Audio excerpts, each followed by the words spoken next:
வணக்கம் ஃப்ரெண்ட்ஸ். ரொம்ப நாளைக்கு அப்புறம் இந்த வீடியோவில் உங்கள் எல்லாத்தையும் நான் மீட் பண்ணுறேன். எதனால் இவ்வளோ பெரிய கேப்புங்கிறத இந்த வீடியோ கடைசியில் நான் உங்களுக்கு சொல்கிறேன். இப்போ வீடியோக்குள்ளே போகலாம். ஸோ இன்றைக்கி நம்ம டீசால்டரிங் பற்றி தான் பேச போகிறோம். ஃபஸ்ட்டு டீசால்டரிங்னா என்ன அப்படின்னு சொல்லிட்டு பார்க்கலாம். 2 மெட்டல்ஸை நம்ம ஒரு சால்டர் இல்லைனா ஒரு ஃபில்லர் மெட்டீரியல் வச்சு ஜாயின் பண்ணுறோம். ஸோ அந்த ஜாயின் பண்ண மெட்டல்ஸ் அந்த பாண்டை திருப்பியும் அந்த ஃபில்லர் மெட்டீரியலை ஹீட் பண்ணி மெல்ட் பண்ணி செப்பரேட் பண்ணுறது தான் நம்ம டீசால்டரிங் அப்படின்னு சொல்கிறோம். இது எலக்ட்ரானிக்ஸுக்கே உரிய ஒரு டேர்ம் கிடையாது. ஃபார் எக்ஸாம்பிளுக்கு ஹார்ட்வேர் இப்போ ப்ளம்பிங்கில் கூட சால்டரிங் டீசால்டரிங்லாம் நம்ம பண்ணுவோம். ஸோ இப்போ எலக்ட்ரானிக்ஸுக்கு வந்தோம்னா எலக்ட்ரானிக்ஸில் டீசால்டரிங் எப்படி என்ன ப்ராசஸ் அப்படின்னு கேட்டிங்கன்னா, நம்ம ஒரு பிசிபி வச்சுருப்போம். இந்த பிசிபியில் காம்பனன்ட்ஸ் எல்லாத்தையும் சால்டர் பண்ணியிருப்போம். ஸோ இந்த காம்பனன்ட்ஸை ரிமூவ் பண்ணுற அந்த ப்ராசஸ்க்கு பேர் தான் டீசால்டரிங். அது எதுக்காக வேணாலும் நம்ம ரிமூவ் பண்ணலாம். ரிப்பேர், ரீப்ளேஸ்மெண்ட், ட்ரபிள் ஷூட்டிங்க்கு ஒரு காம்பனண்ட்டை ரிமூவ் பண்ணுறோம். ஸோ அந்த ரிமூவ் பண்ணுற ப்ராசஸுக்கு பேர் தான் டீசால்டரிங். இப்போ டீசால்டரிங் டெக்னிக்கு போகும். டெக்னிக்குன்னு கேட்டிங்கன்னா ரொம்ப சிம்பிளான ஒரு டெக்னிக் தான். இந்த சால்டர் இந்த காம்பனண்ட்டை ஹோல்டு பண்ணுற அந்த சால்டரை நம்ம ஒரு சால்டரிங் அயனோ இல்லை வேறு ஏதாச்சும் ஒரு ஹீட்டிங் டூலோ வச்சு மெல்ட் பண்ணுறோம். அந்த சால்டர் மெல்ட்டாக இருக்கும்போதே காம்பனண்ட்டை ரிமூவ் பண்ணிடுறோம். இது இந்த காம்பனண்ட்டோட ஃபுட் பிரிண்ட் சின்னதாக இருக்கிற வரைக்கும் ரொம்பவே ஈஸி. ஃபார் எக்ஸாம்பிளுக்கு இந்த கெப்பாசிட்டி எடுத்துக்கோங்க, இல்லைனா இந்த டிஸ்க் கெப்பாசிட்டி எடுத்துக்கோங்க, அவர் இந்த வோல்டேஜ் ரெகுலேட்டராக கூட இருக்கட்டும். ஸோ இதோட ஃபுட் பிரிண்ட் ரொம்ப சின்னதாக இருக்குது. ஸோ நம்மளால் ஒரே டைமில் இதோட 2 இல்லை 3 லெக்ஸையும் ஹீட் பண்ணி மெல்ட் பண்ண முடியும். அப்போ ஈஸியாக ரிமூவ் பண்ணிடலாம். பட் இதோட ஃபுட் பிரிண்ட் பெருசாக இருக்க பட்சத்தில், ஃபார் எக்ஸாம்பிளுக்கு நீங்கள் இந்த ஐசி எடுத்துக்கோங்க. இதுக்கு பார்த்தீங்கன்னா 24 லெக்ஸ் கிட்ட இருக்குது. இல்லை இந்த டிரான்ஸ்ஃபார்மர் எடுத்துக்கோங்க, இதோட லெக்ஸ் எல்லாமே பார்த்தீங்கன்னா ரொம்ப செப்பரேட்டடாக இருக்குது.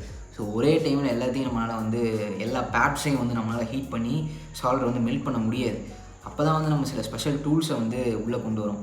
ஸோ டூல்ஸுன்னு எடுத்துக்கிட்டிங்கன்னா இது கஸ்டமைஸ்டாக நம்ம எத்தனை ஒரு 100 டூல்ஸுக்கு மேலே சொல்லிகிட்டே போகலாம். பட் ஆனால் ஜென்ரலாக எல்லாத்துக்குமே யூஸ் பண்ணுற டூல் அப்படின்னு கேட்டிங்கன்னா 2 தான். ஸோ இதை வச்சே நம்ம 99% ஆஃப் தி டாஸ்க்கை கம்ப்ளீட் பண்ணிடலாம். சில ஸ்பெசிஃபிக் நீஷ் கேசஸுக்கு நம்மளுக்கு ஸ்பெசிஃபிக்கான சில டூல்ஸ் தேவை. அதை பற்றி நம்ம 3rd பார்ட்டில் பார்க்கலாம். இப்போ ஜென்ரலாக யூஸ் பண்ணுற இந்த டூல்ஸ் பற்றி பார்க்கலாம். ஒன்று என்னென்னு கேட்டிங்கன்னா இந்த டீசால்டரிங் பம்ப்பு.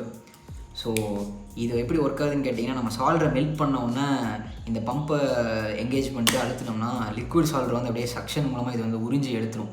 ரொம்ப சிம்பிளான ஒரு டூல் தான். அடுத்து பார்த்திங்கன்னா நம்மளோட டீசால்டரிங் விக்கு. இது ரொம்ப ஒரு மேஜிக்கலான ஒரு டூல்னே நம்ம சொல்லலாம்.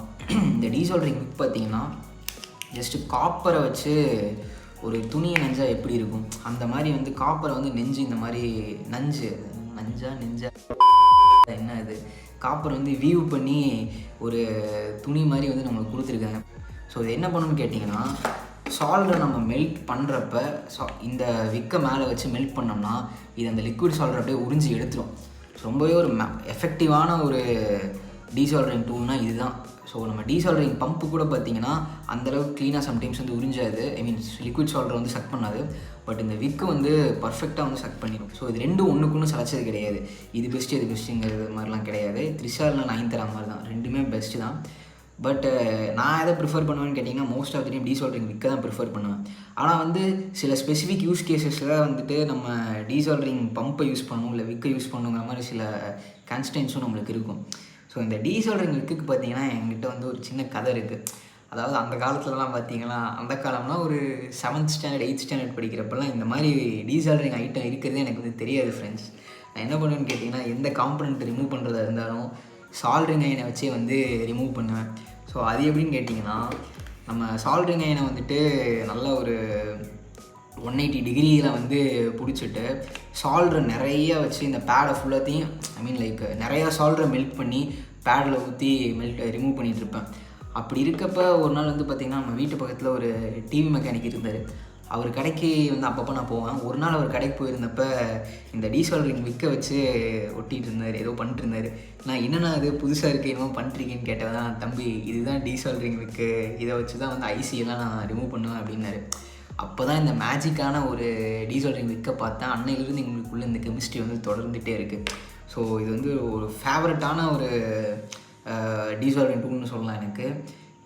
அப்போலேருந்து இப்போ வரைக்கும் நான் பார்த்தாலே பார்த்திங்கன்னா வியக்காத நாளே கிடையாது. இப்படி ஒரு டூலா அப்படிங்கிற மாதிரி. ஏன்னா அந்தளவுக்கு இதை டீசால்டர் பண்ணுறதுக்கு நான் கஷ்டப்பட்டுருக்கேன் அந்த சுச்சுவேஷனில், அந்த டைமிங்கில். சரி ஃப்ரெண்ட்ஸ், இப்போ வந்து இந்த டூல்ஸை எப்போ எங்கே யூஸ் பண்ணலாம் அண்டு என்னோடய தாட்ஸ் என்ன அப்படிங்கிறத உங்களுக்கு நான் ஷேர் பண்ணுறேன். ஸோ இந்த டீசோல்டரிங் விக்கு வந்துட்டு இந்த பம்பு மாதிரி நம்ம எங்கேஜ் பண்ணி யூஸ் பண்ணிட்டே இருக்கலாம்னு சொல்ல முடியாது. இந்த பம்பை எவ்வளோ டைம் வேணாலும் நம்ம யூஸ் பண்ணிகிட்டே இருக்கலாம். இந்த நாசில் வந்து கெட்டு போகிற வரைக்கும். கெட்டு போயிடுச்சுனா கூட நம்ம இதை ரிமூவ் பண்ணி வேறு நாசில் போட்டுக்கலாம். பட் இந்த டீசோல்டரிங் விக்கை பொறுத்த வரைக்கும் பார்த்தீங்கன்னா இது வந்து யூஸ் பண்ண வந்துட்டு தீந்து போயிடும். லைக் ஃபார் எக்ஸாம்பிள் இங்கே பார்த்தீங்கன்னா இது ஆல்ரெடி நான் யூஸ் பண்ணியிருக்கேன். யூஸ் பண்ணதை வந்து திருப்பி நம்மளால் யூஸ் பண்ண முடியாது. சால்டர் அதில் ஒட்டிருச்சுன்னா இதை கட் பண்ணி வீசிட்டு திருப்பி ஃப்ரெஷ்ஷாக இருக்கிறத நம்ம யூஸ் பண்ணுவோம். ஸோ இது வந்து தீந்து போயிடும். இது வந்து தீந்து போகாது.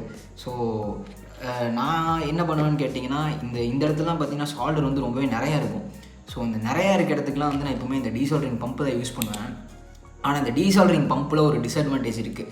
இப்போ இந்த பிசிபி பார்த்திங்கன்னா ரொம்ப ஒரு லோ குவாலிட்டியான ஒரு பிசிபி. ஸோ நீங்கள் எவ்வளோ பார்த்து ஹீட் பண்ணி அந்த சால்டர் சக் பண்ணிங்கனாலும் என்ன பண்ணணும்னு கேட்டிங்கன்னா இந்த பேட் இருக்கு இல்லையா, இந்த பேடெல்லாம் வந்து பார்த்திங்கன்னா காப்பர் பேடு, இந்த ட்ரேசஸ்லாம் வந்து கரெக்டாக வந்து இந்த பிசிபியோட வந்து பாண்டாக இருக்காது. அதனால் இந்த சக்ஷன் பவர்ஃபுல்லாக இருக்காட்டி அந்த பேடை தூக்கி அந்த பேடை வந்து சக் பண்ணி சேர்ந்து இழுத்துரும். ஸோ பிசிபி வந்து டேமேஜ் ஆகிடும். இந்த இடத்த பார்த்திங்கன்னா தெரியும், அப்படி தான் வந்து இந்த இடம் வந்து டேமேஜ் ஆச்சு. ஸோ எப்போவுமே வந்து இந்த பம்பை யூஸ் பண்ணுறதுக்கு ஒரு டெக்னிக் இருக்குது. இந்த மாதிரி விஷயத்தெலாம் அவாய்ட் பண்ணுறதுக்கு நீங்கள் 90 டிகிரியில் பம்பை வச்சு லைக் இந்த 90 டிகிரியில் வச்சு சக் பண்ணிங்கன்னா கண்டிப்பாக வந்து எவ்வளோ ஸ்ட்ராங்கான பிசிபியாக இருந்தாலும் வந்து அந்த பேடு வந்து தெரிச்சு வந்துடும். இப்போ நம்ம என்ன பண்ணலான்னு கேட்டிங்கன்னா இந்த மாதிரி ஒரு இன்க்ளைண்டான ஆங்கிளில் வந்து வச்சு சக் பண்ணணும். அண்ட் சக் பண்ணுறப்ப இந்த நாசில் வந்து பிசிபியில் டச் ஆகக்கூடாது. இப்படி பிசிபியில் டச் பண்ணிங்கன்னா கண்டிப்பாக வந்து அதை இழுத்துடும். நம்ம என்ன பண்ணணும்னா இந்த நாசில் வந்து நம்ம இந்த டீசோல்டர் பண்ண போகிற காம்பவுண்ட் இருக்கு இல்லையா, அந்த காம்பவுண்டோட லெக்கு மேலே தான் வந்து நம்ம வைக்கணும். அப்படி வச்சு பண்ணுறது தான் ப்ராப்பரான டெக்னிக்கு. அப்போ தான் வந்து பிசிபி வந்து உங்களுக்கு டேமேஜ் ஆகாமல் இருக்கும். ஸோ டீசோல்டரிங் பம்பு யூஸ் பண்ணுறது பார்த்தீங்கன்னா இது ஒரே விஷயம் தான். கரெக்டான இடத்துல வந்து அதை வைக்கணும். தப்பான இடத்துல வச்சிங்கன்னா பிசிபியை வந்து ஈஸியாக டேமேஜ் பண்ணிடும். அண்டு ஜென்ரலாகவே ரொம்ப லோ குவாலிட்டியான பிசிபியில் வந்து இந்த டீசோல்டரிங் பம்பை யூஸ் பண்ணுறது ரிஸ்க்கு தான். ஸோ இந்த லோ குவாலிட்டி பிசிபி எங்கே நீங்கள் ஃபைன் பண்ணலான்னு கேட்டிங்கன்னா இந்த ஹோம் தேட்டர்லாம் இருக்கும் இல்லையா, வந்து லைக் வீட்டிலே பில்ட் பண்ணியிருப்பாங்களே, லோக்கலில் பில்ட் பண்ணியிருப்பாங்கள்ல. ஸோ அந்த ஹோம் தேட்டருக்குலாம் பார்த்திங்கன்னா பிசிபி மட்டமான பிசிபியை தான் போட்டிருப்பாங்க. ஸோ அங்கெல்லாம் வந்து இதை கண்டிப்பாக யூஸ் பண்ணிடாதீங்க. ஃபார் எக்ஸாம்பிளுக்கு என்கிட்ட இங்கே ஒரு பிசிபி இருக்குது. ஸோ இது வந்து பார்த்திங்கன்னா நோட் எம்சியூ ESP 8266. இதோட பிசிபிலாம் பார்த்திங்கன்னா மாஸ் ப்ரொடக்ஷனில் மல்டி லேயராக வந்து பக்காவாக பண்ணியிருக்காங்க. ஸோ இந்த லெக்கெல்லாம் நான் எவ்வளோ தான் வச்சு உறிஞ்சினாலும் பார்த்திங்கன்னா இது டேமேஜ் ஆகிறதுக்கு வந்து வாய்ப்பே கிடையாது. டெம்பரேச்சர் கம்மியாக இருக்கிற வரைக்கும். ரொம்ப டெம்பரேச்சர் போச்சுன்னா இதுவும் வந்து ஈஸியாக டேமேஜ் ஆகிடும். ஸோ இந்த மாதிரி பிசிபிலாம் நம்ம நம்பி யூஸ் பண்ணலாம். அதுவே இங்கே இப்போ என் கையில் இருக்க இந்த பிசிபி அப்புறம் இந்த லோக்கல் மேடு பிசிபிலாம் கண்டிப்பாக வந்து அந்த பிசிபி ட்ரேசஸ் வந்து கரெக்டாக பாண்டாக இருக்காது. நீங்கள் சால்டர் பண்ணும்போதே அது வரக்கு வாய்ப்பு இருக்குது. ஸோ அந்த மாதிரியான ஒரு பிசிபியில் இப்படி ஒரு சக்ஷனை கொண்டு போய் வச்சிங்கன்னா ஈஸியாக டேமேஜ் ஆகிடும். ஸோ அதனால் வந்து அந்த மாதிரி டைப் அப்போ வந்து டீசோல்டரிங் பம்பை யூஸ் பண்ணுறதை அவாய்ட் பண்ணிடுங்க. அடுத்து இப்போ இந்த டீசோல்டரிங் விக்குக்கு வருவோம். ஸோ இந்த விக்கை பார்த்திங்கன்னா எல்லா இடத்துலையும் யூஸ் பண்ணிக்கலாம். ஆனால் இந்த விக்கை யூஸ் பண்ணுறதுல நிறையா தப்பு பண்ணுவோம். என்னென்னு கேட்டிங்கன்னா விக்கை மட்டும் வாங்கிட்டு வீட்டுக்கு வந்துடக்கூடாது ஃப்ரெண்ட்ஸ். விக்கோட சேர்ந்து இந்த கட்டரையும் வாங்கிட்டு வரும். இந்த கட்டர் இல்லாமல் விக்கை யூஸ் பண்ணிங்கன்னா கண்டிப்பாக நரகம் தான். ஏன் சொல்கிறேன்னு கேட்டிங்கன்னா ஸோ ஃபார் எக்ஸாம்பிள் இங்கே பாருங்கள், நான் இந்த விக்கை வந்து யூஸ் பண்ணி முடிச்சிட்டேன். இதை யூஸ் பண்ணி முடிச்சிட்டோம்னா இதை அப்படியே வச்சு நம்ம இழுத்து யூஸ் பண்ணிருக்க முடியாது. ரொம்ப அன்கம்ஃபர்டபுளாக இருக்கும். ஸோ இந்த மாதிரி ஒரு கட்டர் இருந்துச்சுன்னா யூஸ் பண்ண பார்ட்டை அழகாக இப்படி கட் பண்ணிக்கலாம். ஸோ இப்படி கட் பண்ணிட்டு யூஸ் பண்ணிக்கலாம். ஸோ இந்த கட்டர் வந்து ரொம்ப இம்பார்ட்டண்ட்டு. கட்டர் இல்லாமல் நம்ம அதை பிளேடை வச்சுலாம் அறுத்துட்டு இருக்க முடியாது. ஸோ விக்கு வாங்கினீங்கன்னா கண்டிப்பாக ஒரு கட்டர் வாங்கிக்கோங்க. அண்ட் டீசோல்டர் பண்ணுறப்ப கொஞ்சம் கான்ஷியஸோட டீசோல்டர் பண்ணு. பிகாஸ் இப்போ டீசோல்டர் பண்ணுறப்ப இந்த விக்கு வந்து ஹீட் ஆகிட்டே வரும். அப்படி ஹீட் ஆகிட்டே வந்துச்சுன்னா இந்த பிளாஸ்டிக் வந்து பார்த்திங்கன்னா மெல்ட் ஆகி இந்த விக்கில் ஒட்டிடும். ஸோ அந்த இடத்துக்கு வரும்போது இந்த விக் வந்து அன்யூசபிள் ஆயிரும். இது ஒரு விஷயம் வந்து நான் உங்களுக்கு சஜஸ்ட் பண்ணுறேன். அடுத்து இன்னொரு முக்கியமான விஷயம் வந்து டீசோல்டரிங் பம்புனா கூட நம்மளுக்கு கொஞ்சம் டைம் இருக்கும் எடுத்து வைக்கிறது. பட் இந்த டீசோல்டரிங் விக்குனா நம்மளே மெய் மருந்து வச்சு தேய்ச்சிக்கிட்டே இருப்போம். அப்படி பண்ணுறப்ப என்னன்னு கேட்டிங்கன்னா பிசிபி ஓவர் ஹீட் ஆகி ட்ரேஸ் எல்லாம் வந்து நம்ம ஃபஸ்ட்டு சொன்ன மாதிரி டேமேஜ் ஆகிறதுக்கு வாய்ப்பு இருக்குது. அப்படி இல்லைன்னா அந்த காம்பனண்ட்டே வந்து டேமேஜ் ஆகிறதுக்கு நிறைய வாய்ப்பு இருக்குது. அதனால் வந்து மெய் மருந்து வச்சுட்டே இருக்காதிங்க. கொஞ்சம் கேப் விட்டு வைக்கிறது தான் வந்து கரெக்டான டெக்னிக் இந்த டீசோல்டரிங் விக்குக்கு. கண்டிப்பாக சொல்கிறேன், வச்சுட்டே இருந்தீங்கன்னா காம்பனண்ட் வந்து டேமேஜ் ஆகிடும். அடுத்து வந்து இந்த டீசோல்டரிங் விக்கில் வந்துட்டு ஃப்ளெக்ஸு போட்டால் மட்டும்தான் இது வந்து நல்லா உறிஞ்சும். சம்டைம்ஸ் பார்த்திங்கன்னா டீசோல்டரிங் விக்லேயே வந்து ஃப்ளெக்ஸ் இருக்கும் அப்படின்னு சொல்லியிருப்பாங்க. வித் ஃப்ளெக்ஸ் அப்படின்னு போட்டிருப்பாங்க. ஸோ என்ன தான் ஃப்ளெக்ஸ் இருந்தாலும் அது வந்து பவுடர் ஃப்ளெக்ஸாக தான் இருக்கும். அதை வந்து அவ்வளோவா நம்ம நம்ப முடியாது. நம்ம என்ன பண்ணணும்னு கேட்டிங்கன்னா இந்த டீசோல்டரிங்க்கு யூஸ் பண்ணுறதுக்கு முன்னாடி ஃப்ளெக்ஸில் நல்லா அதை டிப் பண்ணிவிட்டு அதுக்கப்புறம் யூஸ் பண்ணலாம். ஸோ அது ஒரு நல்ல டெக்னிக். அண்டு இன்னொரு விஷயம் பார்த்திங்கன்னா கடைசி விஷயம் என்னென்னு கேட்டிங்கன்னா நம்ம டீசால்டர் பண்ணுற பிசிபியில் வந்து சால்டர் ரொம்ப பழசாக இருக்கும். அப்படி இருக்கப்போ நம்ம என்ன பண்ணலாம்னு கேட்டிங்கன்னா ஃப்ரெஷ்ஷாக கொஞ்சம் சால்டர் ஆட் பண்ணிவிட்டு அதுக்கப்புறம் விக்க வச்சு நம்ம டீசால்டர் பண்ணலாம். அது இல்லாமல் அவங்க வந்து லெட் ஃப்ரீயோ இல்லை எந்த கருமத்தை யூஸ் பண்ணியிருக்கான்னு தெரியாது. இந்த சைனீஸ் பிசிபிலாம் பார்த்திங்கன்னா இருக்கிறதுலே மட்டமான சால்டர் தான் யூஸ் பண்ணியிருப்பான். ஸோ நான் சால்டரிங் ஐனை வச்சு ஹீட் பண்ணாலே பார்த்திங்கன்னா இந்த சால்டர் வந்து ஒரு பழைய கேக்கு மாதிரி க்ரம்பிளாகி கீழே விழுவும். ஸோ இப்படி க்ரம்பிள் ஆகிற டைம்லாம் நம்ம என்ன பண்ணலான்னு கேட்டிங்கன்னா கொஞ்சம் ஃப்ரெஷ்ஷான சால்டர் வச்சுட்டு அதுக்கப்புறம் டீசால்டரிங்க்கு யூஸ் பண்ணி நம்ம டீசால்டர் பண்ணலாம். ஸோ இப்போ நம்ம இந்த 2 டூல்ஸை பற்றி பார்த்தாச்சு. இது எங்கே யூஸ் பண்ணணும் அண்ட் என்னோடய எக்ஸ்பீரியன்ஸையும் நான் உங்கள்கிட்ட ஷேர் பண்ணிட்டேன். அடுத்து செகண்ட் பார்ட்டில் வந்து எஸ்எம்டி காம்பனன்ட்ஸ் எப்படி டீசால்டர் பண்ணுறதுன்னு பார்க்க போகிறோம். ஸோ இந்த 2 டூல்ஸையுமே பார்த்தீங்கன்னா இது வந்துட்டு ஹோல் த்ரூவுக்கு தான் வந்து ஒர்க் ஆகும், எஸ்எம்டிக்கு வந்து ஒர்க் ஆகாது. எஸ்எம்டினா பார்த்தீங்கன்னா சர்ஃபேஸ் மவுண்ட் காம்பனன்ட்ஸு.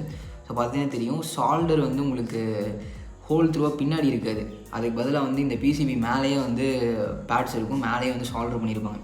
ஸோ இந்த காம்பனன்ட்ஸ் எல்லாம் வந்துட்டு நம்ம கண்டிப்பாக டீசால்டரிங் விக்கோ இல்லை ஒரு டீசால்டரிங் பம்போ வச்சு டீசால்டர் பண்ண முடியாது. அதுக்கு வந்து ஸ்பெஷல் டூல்ஸ் தேவை. அதை தான் நான் உங்களுக்கு அடுத்த வீடியோவில் பார்ட் 2 வந்து டெமான்ஸ்ட்ரேட் பண்ணி காட்ட போகிறேன். சப்ஸ்கிரைப் பண்ணிட்டு வெயிட் பண்ணுங்கள். அண்டு அதை முடிச்சுட்டு தேர்ட் பார்ட்டில் வந்து நம்ம சில நீஷ் டீசால்டரிங் டூல்ஸை பற்றிலாம் பார்க்க போகிறோம். ஸோ அது வந்து கண்டிப்பாக நீங்கள் எங்கேயும் பார்த்துருக்க மாட்டீங்க, இங்கே தான் ஃபஸ்ட்டு பார்ப்பீங்கன்னு நினைக்கிறேன். சப்ஸ்கிரைப் பண்ணிட்டு வெயிட் பண்ணுங்கள் ஃப்ரெண்ட்ஸ். ஓகே, வீடியோ முடிஞ்சு. இப்போ வந்து அந்த லாங் கேப் எதுனாலன்னு சொல்லி சொல்கிறேன். எனக்கு வந்து பார்த்திங்கன்னா ஜாண்டிஸ் அப்படிங்கிற ஒரு டிசீஸ் வந்துருச்சு ஃப்ரெண்ட்ஸ். நீங்கள் நினைக்கிற மாதிரி சாதாரண ஜாண்டிஸ் கிடையாது, இது கொஞ்சம் சிவியரான ஜாண்டிஸ். கிட்டத்தட்ட ஒரு 3-4 மாதம் வந்து இது கூட போராட வேண்டியதாக போயிடுச்சு. அதுக்கப்புறம் தான் வந்து நான் ஒரு 3 மாதத்துக்கு அப்புறம் தான் கொஞ்சம் நார்மலே ஆனேன் இந்த ஜாண்டிஸ்லேருந்து. அந்த 3 மாதத்துக்கு அப்புறமே பார்த்திங்கன்னா என் கையெல்லாம் ரொம்ப பிளாக் ஆகிடுச்சுன்னு தான் சொல்லுவோம். கையெல்லாம் ரொம்ப பிளாக் ஆகி ஒரு க்ரஸ்ட் மாதிரி ஃபார்ம் ஆயிடுச்சு. இப்போ கூட இந்த இடத்துல பார்த்திங்கனாலே இருக்கும் கொஞ்சம். இப்போ தான் அதெல்லாம் கொஞ்சம் சரியாயிட்டு வருது. நம்ம வீடியோவில் காட்டுறதே வந்து கை மட்டும்தான். ஸோ அந்த கையாச்சு கொஞ்சம் அழகாக காட்டணுங்கிறதுக்காக தான் இத்தனை நாள் வந்து நான் எந்த வீடியோவுமே போடாமல் வச்சுருந்தேன். இப்போ வந்து ஐம் கம்ப்ளீட்லி ஆல் ரைட், அதனால தான் நான் வீடியோ போட்டிருக்கேன். அண்டு இந்த ஜாண்டிஸுக்கு வந்து பார்த்திங்கன்னா நான் ஒரு நாட்டு மருந்து சாப்பிட்டேன். ரொம்ப ஒரு மேஜிக்கலான எக்ஸ்பீரியன்ஸ்னு தான் சொல்லுவோம். அதை வந்து ஒரு vlog-ஆ போடலாமான்ட்டு ஒரு ஐடியா இருக்குது. உங்களுக்கு அதை பார்க்கணும்னு தோணுச்சுன்னா கமெண்ட் பண்ணுங்கள். கண்டிப்பாக நிறைய ரெஸ்பான்ஸ் இருந்துச்சுன்னா நான் அந்த ஜாண்டிஸ் மருந்து சாப்பிட போகிறது, அந்த ட்ராவல் அதெல்லாம் வந்து நான் ஒரு vlog-ஆ போடுறேன்னா ரொம்பவே நல்லாயிருக்கும். சரி கைஸ், தேங்க்யூ ஃபார் வாட்சிங். உங்களுக்கு ஏதாவது டவுட் இருந்தால் நீங்கள் கமெண்ட் பண்ணுங்கள். கண்டிப்பாக நான் எல்லா கமெண்ட்ஸ்க்கும் ரிப்ளை பண்ணுவேன். வீடியோ பிடிச்சிருந்தா லைக் பண்ணுங்கள் அண்ட் ஃப்ரெண்ட்ஸ்க்கு ஷேர் பண்ணுங்கள். ரொம்ப ஹெல்ப்ஃபுல்லாக இருக்கும். தேங்க்யூ ஃபார் வாட்சிங் கைஸ்.